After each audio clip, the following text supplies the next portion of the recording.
Coming profess, up on Sophie-sticated, provide, and they protect. And so in the story of Dina, we can see where they literally protected her reputation. They was like, yeah, nah, we don't have time for that. Like, we let you come in here and talk your talk. We ain't have time to deal with that today. But today we got time, cuz. You lucky on that day I was acting cool, cuz. I told you I ain't got time for that. Today I got time, cuz.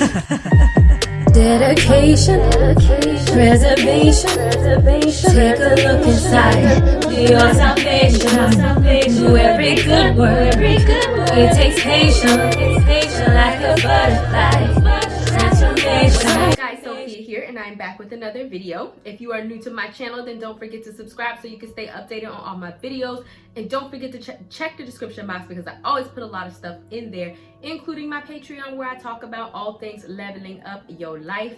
Now, without further ado, let's go ahead and get right on into the video, shall we? And this is where we are going to be talking about the difference between love and lust. So one thing that I particularly want to point out when it comes to the difference between love and lust is the whole thing about Steve Harvey's book, Act Like a Lady, Think Like a Man. And I'll listen in the description box in case you guys have not read it, because it is worth a read. But what he says is that if a man is really serious about you and he loves you and he has intentions for you, there are the 3 P's that you are going to look for. Profess, which means that he is going to give you a title of a wife, a girlfriend, say I love you. He is going to acknowledge you in front of his family. This is going to be some type of profession of you're the one for me, and not like in between the sheets of the bedroom and like that's it. Like, provide in the sense that, do not get it twisted, I don't care what y'all say, men should be providers, in my opinion. Maybe I'm not saying that women cannot work. Y'all know I work. Here's my PhD right here. I don't believe in you not being about anything, but I also do not believe in women sitting around just working like a freaking Hebrew slave, like in the book of Moses, and up there working yourself to death. And what the man is doing is sitting there looking at you and making a whole bunch of excuses why he can't. And protect. So a man who really loves you is not going to allow you to be disrespected. He's not going to allow you to walk in the car in a danger to the car, kick you out after sex and say, go walk to the car in the middle of the night by yourself, knowing that you could get robbed or mugged. This is the example that I'm going to show between 2 parallels, and they are going to be the story of Dina and the story of Tamar. These are 2 different women of the Bible who have 2 similar situations, but the way in which the men treated them were very different. Now, if you are familiar with these stories, then you know that the way that the sex occurred in both of these stories was through rape. I'm not trying to say that, oh, if somebody rapes you, they love you or something crazy, because I know y'all like to get offended on YouTube. I'm not focusing on that. So first, we're going to get into the story of Dina. And basically what happened to Dina is that she was taken by force by Shechem, the son of Tamar. And then this is in Genesis chapter 34. If you read it, he kidnapped her and he laid with her. The Amplified version says intimately by force, but she didn't want to. But then in chapter 3, and this is where the love comes in. So disregard the rape, but let's say that you have slept with a guy because you're not celibate and you don't want to wait till marriage. No judgment. I know that it happens. And then you should also check out my video on why you should be celibate. Just saying. But let's say that you have slept with a guy. And this is one of the ways that is the difference between Tamar and the difference between Dina.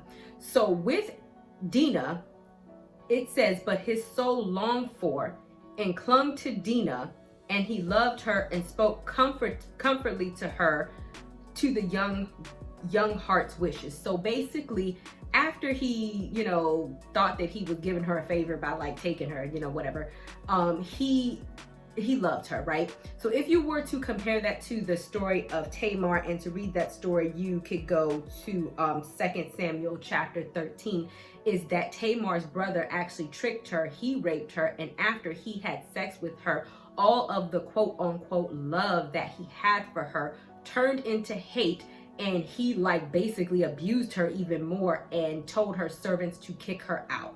And so the difference between love and lust, and if you have ever experienced this situation, it is no judgment on you, but if you have ever slept with a guy and he has either ghosted you, felt any animosity towards you, or any hatred or any ill will towards you, that is because his lust is now satisfied and now he does not want anything to do with you.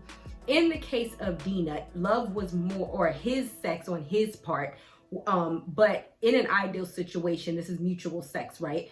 It is a loving act in which two people come together and your souls long for each other. It shouldn't be a situation where, oh, now I don't like you, or I hate you, or I want to treat you like crap because I have now slept with you, I got what I wanted, and now you are no longer used. Because if we continue on with the story of Dina, he actually loved her so much that he went to his father and said, get this young woman to me as a wife. Disclaimer, you cannot make a man fall in love with you through sex. So I need to put this out there because I feel like y'all might be missing the point of this story and you might subconsciously think this is what I'm telling you. I am not telling you that. What I am saying is that aside from the sex, he loved Dina, and so he had intentions for her, and he wanted to make Dina his wife, and they were willing to do anything to get her. So first he says, in Genesis 34, chapter 12, demand of me a very large payment and gift as compensation for giving up your daughter and sister, and I will give you whatever you tell me, only give me her to be my wife. So I'm not saying that they gotta go to your family and like pay a dowry or something. That's a bit like overkill, like I don't know, or like pay them for you. But this goes to the provider mindset that if a man wants to love you, then he is setting up intentions for you. He has a future for you. He wants you to be his wife. He wants to provide for you, and he has set up a household in which he is able to do that. This is not a situation where he's like, come be my wife so she can work for me and provide for me, or I want to be selfish with my money, or I just want her to come in and be my maid, or anything. It is like, no, I have set up a lifestyle in which I'm able to afford a wife. You know, we're not going to be freaking living in poverty, and I'm willing to go above and beyond to show both her and the family that I can provide for her. And whatever you're asking of me, you know, as long as it's reasonable, because that's what they did back in the day, it should be done, because that is how much I want to prove to you that I will be a fitful husband, right? Because if you're telling a man like, okay, if he's showing interest in you and he wants to get with you, and you're like, you know what, you need to get your stuff together, you need to get a job, you need to, you know, get your credit straight, you need to move out of your mama's house, you need to be a grown behind man. A man should not be resentful of the reasonable aspects if there are certain stipulations that you feel that he must have in order for you to be his wife. As long as they're well within reason, then it shouldn't be an issue to doing that, because the last thing you want to do is move in with him and he's sleeping, you sleeping on him and his mom's couch, and he can't, and he doesn't have what it takes to be a man, or he's not willing to show or cut off, you know, these other chicks, these exes that he's still talking to because he wants to be their friend. He's not willing to take the steps necessary to prove to you that he's willing to be a good husband for you. And so that is love, right? If we were to compare that to the story of Tamar, remember the last place that we left off is that he slept with her. His love for her turned into hate. He kicked her out, and then Tamar went on to live to be a desolate woman, and he didn't care at all. He knew that he had defiled her. He knew that he had disrespected her, and he sat up there and he watched her cry and he watched her beg. She said, please take this disgrace away from me and ask me to be your wife. And he said no. He did not want to marry her. He did not have intentions for her. He did not care that her reputation was tarnished. And he was like, and every emotion that he felt for her went out of the freaking window. And then when they went to tell David, who was Tamar's father, that Tamar had been raped, it was just like, whatever. Daddy didn't care, nobody cared. So this is where I'm going to shift, and I'm going to get into something a little bit different, because I also feel like this is the difference between love and lust, but I'm going to shift away from the lover's aspect, because in the story of Dina, and I feel like men in general who truly care about you, because Dina's family, her brothers and her father cared about her. Point blank, period. And so when men typically have love for you, they are still going to want to respect your honor, and they are still going to want to protect you. So at this point, the brothers and the father did agree for Dina to marry the guy who had raped her, right?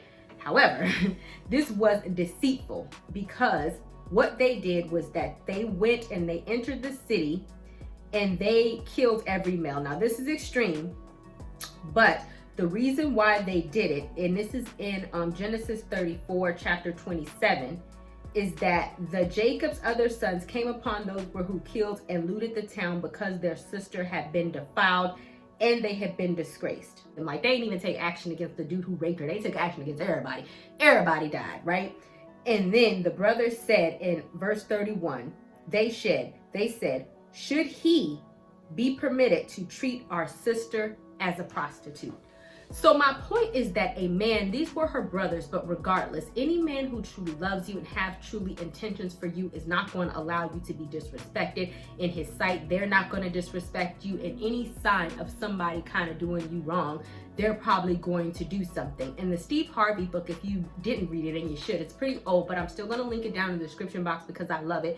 And Act Like a Lady, Think Like a Man. That's what he says, is that a man does 3 things when they love you. They profess, meaning that they give you a title, they call you a girlfriend, they give you a wife. You know, we see that in the story with Dina. That's what he wanted to do. He wanted to give her a title. In the story of Tamar, not so much. They provide, which is what we also talked about, is that in the story of Dina, he was like, whatever you want financially, I will give it to you to show you that I am a good husband for Dina. In Tamar, even though he was actually a prince, he ain't do nothing. And they protect, they provide, profess, provide, and they protect. And so in the story of Dina, we can see where they literally protected her reputation because A, she was defiled, she was disrespected, and she was treated like a prostitute. And they're like, yo, we not having it. You gotta die, son, today. They was like, yeah, nah, we don't have time for that. Like, we let you come in here and talk your talk. We ain't have time to deal with that today, but today we got time, cause I'm gonna keep it G real. I don't with you cuz you disrespecting me. You disrespect my hood. You lucky on that day I was acting cool cuz I told you I ain't got time for that. Today I got time, cuz. Today you gotta die because you disrespect our sister and we not having it. And they took their sister back because they wasn't gonna have her in a situation in which she had been disrespected. Now, we have to finish the story of Tamar, because in this we see a complete and total opposite. I think we kind of have, you know, where we are in the story of Tamar between, you know, after the act of rape, you know, I'm not going to say sex, but in my example that we're going to give, we're talking about sex and how she was treated. She was just utterly disrespected. So not only did he not profess, not only did he not provide, but he also didn't protect. So like I was saying, if you go into 2 Samuel 13 verse 21, it says, now when David heard about all of these things, he was angry but failed to act. What happened is that Absalom was very upset that David did not do anything. So Absalom took it upon himself to kill Amnon in honor of his sister. And then this is what started an entire war where it no longer even became about Tamar.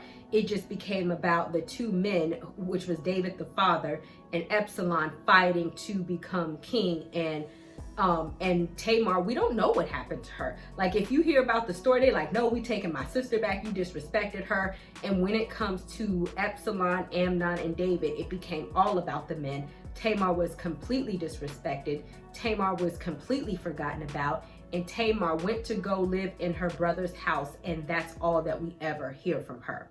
So not only was the protect, provide, and professed missed with her, but she was completely disregarded and disrespected like a piece of trash. And that is what lust is, because you satisfy the flesh and you don't have any use for this person, and therefore you don't see any reason to have them or respect them or want them or care what happens to them. And so sad to say that even in this day and age, that is what happens to so many women. And we have to stop allowing ourselves to get disrespected like this and treated like crap on the bottom of somebody's shoe, all in the name of, I want to lie with you, I want to love you, or in the name of some false promises that don't exist, okay? So always remember that. Profess, provide, and protect. All of these things are things that you need to pay attention to when it comes to dating, to find out if a guy is actually serious about you or if he's just trying to run game and he's trying to use you for whatever, right?